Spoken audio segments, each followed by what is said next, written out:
welcome to another episode of the Maker Dad podcast.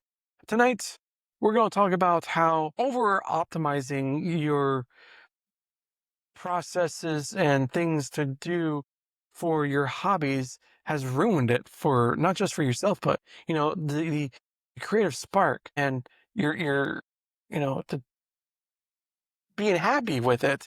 So that's what we're going to talk about tonight. So the productivity aspect of being so overly productive, the culture creep has really not really invaded, but it's like a slow burn into how we perceive our creative spaces, our creative endeavors, and how our the end goals of our creative outlets is just kind of being overly optimized. And it's just kind of like we have to be this so like focused on making a perfect product, and anything else just will not do. And I believe I've also have been suffering from that as well, and different things where it has to be the workflow has to be perfect and every step of the process, that it's just by the end product, it does no longer bring you joy.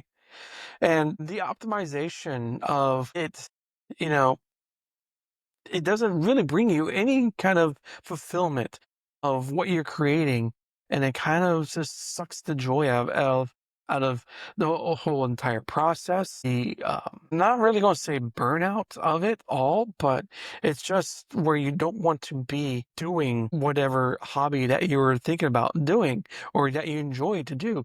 It doesn't mean going to be a makerspace or uh content creation. It can be if you're like a cyclist, that's a hobby. And it's just the over optimization of it.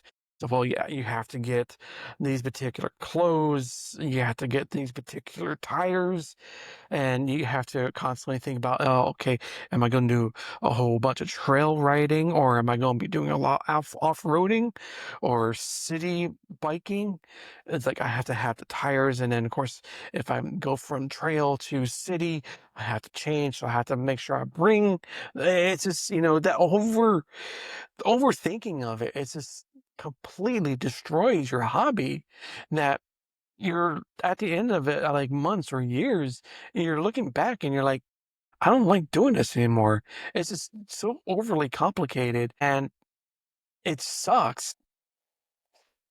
That's the thing, is that example, it just becomes a process that controls you. You're no longer free thinking. It's like, oh, I'm just going to go for a bike ride. And I like to get together with a couple other people who like to go bike riding, and we'll go ride for 5 miles down a trail. And it just becomes where it's like, oh, I have to have my biking outfit, the ones like the tight everything. And it's like some of us are not have the body type for certain clothes of like-minded others in the biking community. We're not, under 100 pounds or 130 pounds. We're plus another 100. But it's just the whole process, the whole optimization of the hobby is just becomes the sole focus of it, that you don't think of actually having fun. You don't enjoy the aspect of your hobby. Stamp collecting, that uses optimization of that is okay, well, I have to find sources for this particular set of coins, that I have to only go through and do this. And it's just optimization of the workflow. It just becomes a process in of itself. It's no longer fun. And that's when, the diminishing returns of chasing those marginal gains. And I'll go back to the biking example is, yeah, you might have said, oh, I like to ride a bike, and I can do that to also help me become a little bit more healthier, to lose weight, or just to um, better control my cardio or my heart health.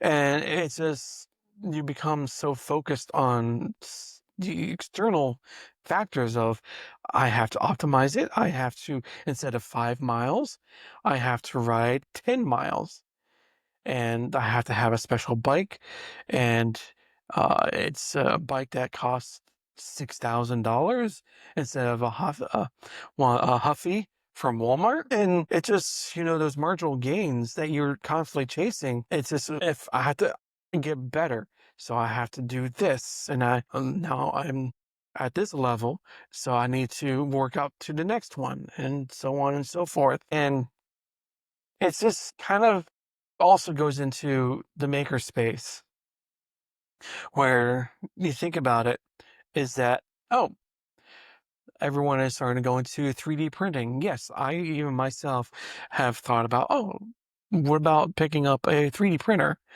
Well, the only place I have is right behind me that is climate controlled. It's not in the garage, in the workshop. That's not climate controlled whatsoever. It's far from it. So it really can't be out there because you have to have like humidity controlled, climate controlled, and it's just a whole process that I don't really want to get into right now. I'll want to get into it, but right now I don't want to. So many people within the 3D printing community have gotten to the point where it's like, oh, I got my first 3D printing. I like what I'm doing. I can print little containers for, what was it, Gridfinity, to organize my shelves a lot better. Okay, what else can I print? And it's just, gets into that mindset that it's just getting to that next level. And a lot of people have taken it to another level where the hustle culture is how much can I make money wise from 3D printing? And I need a whole 3D print farm. I'm not just needing one printer, I need 20, I need 30. Because now I have to think about, I have to have different people are purchasing things. You can't really see all that well, but this one I'm pointing at right now behind my head on a shelf is an old motherboard that I had from one of my mini computers from way back in the day. And I was looking for a stand to have it like stand up or on display. And it's a simple two brackets that are somewhat lined up with the standoff points or the case points that you can use that we normally would install it in a case. So the brackets line up with some of them in a certain way. And I wasn't too happy how it came out. But anyways, they're 3D printed. I know because you can see the layer lines. And I think they're like 20 bucks or not. They're less than $20. But anyways, the point is that the hustle culture is affecting maker communities. So when people get into 3D printing or the woodworking or creating little Arduino boards for certain LED projects that they can sell, it starts out.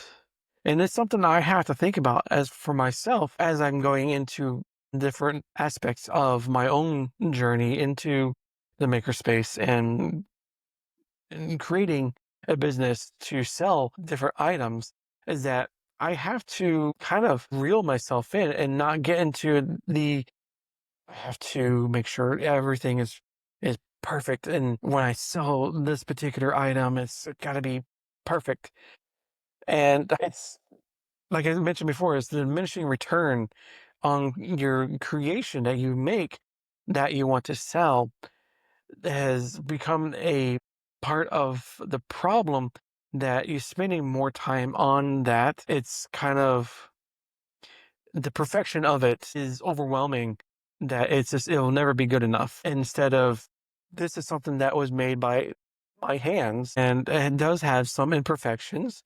There is each piece is not going to be the same because when people are coming to you, when they view it online or Facebook Marketplace, they're not looking for something that has been mass produced in a factory. They want something that's artisanal. I know that word has connotations that are not good, but it fits the bill for what I'm trying to find words for. So artisanal build, that is the custom made, custom handcrafted.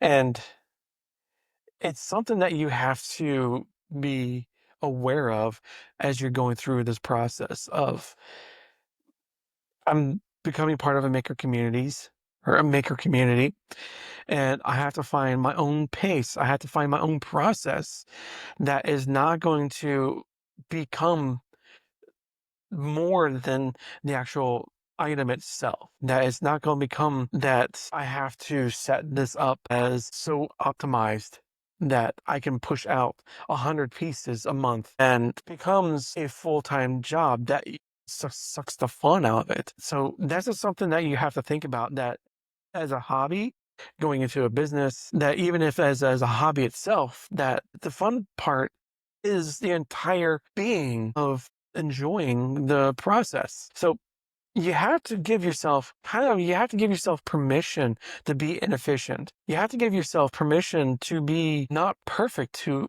enjoy the enjoyment of the entire process.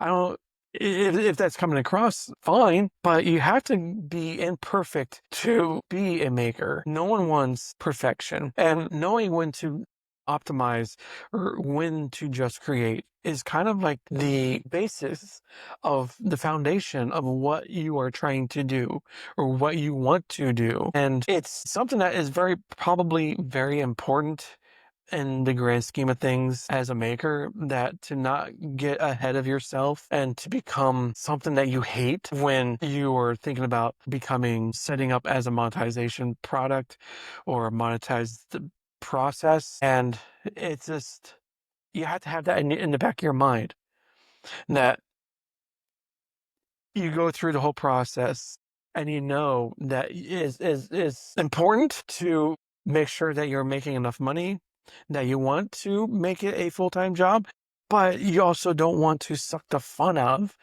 the whole journey getting to that point. So it's something that you have to think about, is to be aware of, that the constant need to be overly optimized is ruining your hobby. And I know it's easy to say, but it's probably harder to not do or do in the grand scheme of things. But it's just something that you have to have in the back of your mind, that, hey, it's easy to get ahead of yourself and to completely ruin the joy of being a maker in the first place. And that's just something that you have to think about. So think about that in the back of your mind. If you're on your journey as I am, that it's it's there, and it's something to not fear, but it's just something to be aware of and to kind of like smack yourself. Hey, you're getting too serious. You're getting too far. Try to pull back and enjoy the process of